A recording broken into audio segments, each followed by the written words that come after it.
John Derry put Roger Preston on notice yesterday that he wanted to upset the local knowledge advantage on the Oreti. But Roger was having none of that, pulling 8 seconds out of him on the first upstream run. Mike Pooley left the other 2 turbines to fight amongst themselves. He was 12 seconds faster again. By the return leg though, 366 was nowhere to be seen. It was a race against time for Tom Kelly to make the start after replacing the gearbox in Golden Homes overnight in Queenstown. The gearbox was fine, but a clutch bearing behind it wasn't. New gearbox last night, yeah, we got back to Queenstown and pulled Merry Christmas off his couch, watching Fast and Furious, got him into the garage and worked till probably 1 o'clock last night to get it going and then got it down this morning, but yeah, obviously it's just still some unhappy parts somewhere in there. Justin Hill was the only boat to take the shortcut at Winton Bridge,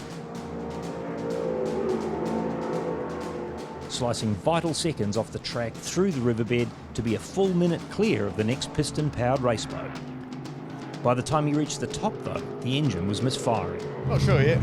Something in the carburetor or something electrical or a line just popping and farting.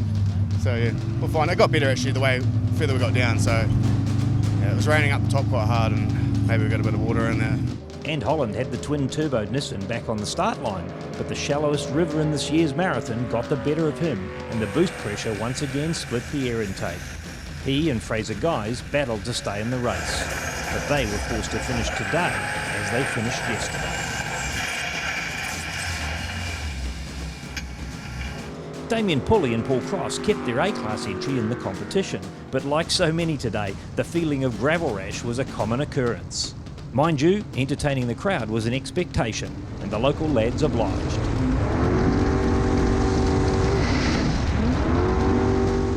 Hard-charging Dave Robinson posted consistent times, extending his CX lead over Callum McKenzie every leg. It was cleaner than the way up. Yeah. It was actually quite hard to read on the way down though. The way up, what was the issue? Just crossing gravel shells. Yeah, but that's it. So just check the blade now and there we go. Callum McKenzie would be checking his too. After sucking stones over a shallow shelf, he was forced to run over some dry. It's standard practice for river races to clean the stones that were blocking the grill. Electrical gremlins were sneaking into the CX race order. No issue for Steve Rapsey today, but his clean runs were interrupted trying to get around the stricken machine of Ant Holland. Well, this morning was in atrocious conditions. Up the top, a lot of rain. So yeah, poor visibility this morning, and also learning the river this morning versus this afternoon's run was mint. Blue sky, good visibility, and we had good runs. He's holding on to third in class. Richie Foster was finally getting the feel of his new boat, posting a top 4 class time, but like Rapsey yesterday, his engine stopped in the second leg. Similar issue to what we had yesterday at the wire, we believe. We thought we had it sorted yesterday. We sort of talked ourselves into it being a fuel issue and did some mods to the carb, which we sort of hoped would fix the issue.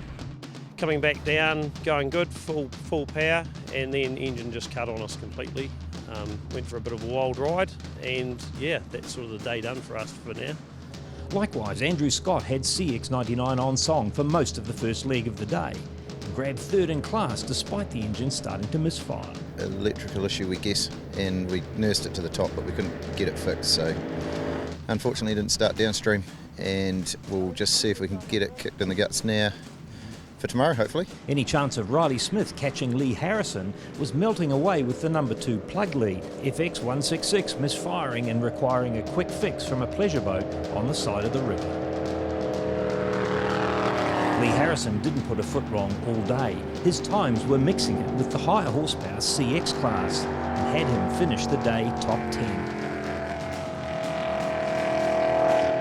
A disappointing end to the day for Mike Pooley, who had to be towed home for almost embarrassing reasons. Scorching time upstream. What happened downstream? At a scorching time downstream, but we didn't put enough fuel in to get right here. We're 30 seconds short. But we're lucky when we stopped. We didn't do any damage, so we're back on the downforce again. As it turned out, the boat had fuel and a faulty fuel controller was the culprit. Sounds like your maths is better than you thought. Well, yeah, I did spend a bit of time at school. Always had good lunches at school, so that's why I stayed so long. He and Kevin Hyde are hoping to rejoin the marathon once the offending part has been repaired.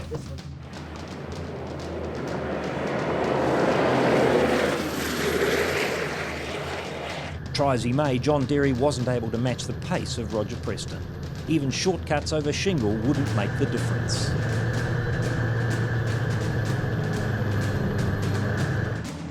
Preston was wrapped with his performance. Yeah, I think John went over a few bars on the way downstream and upstream, but we did touch. We probably touched 3 or 4 times each way.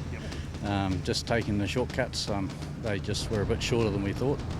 But yeah, no, we got away with it, had a great run down.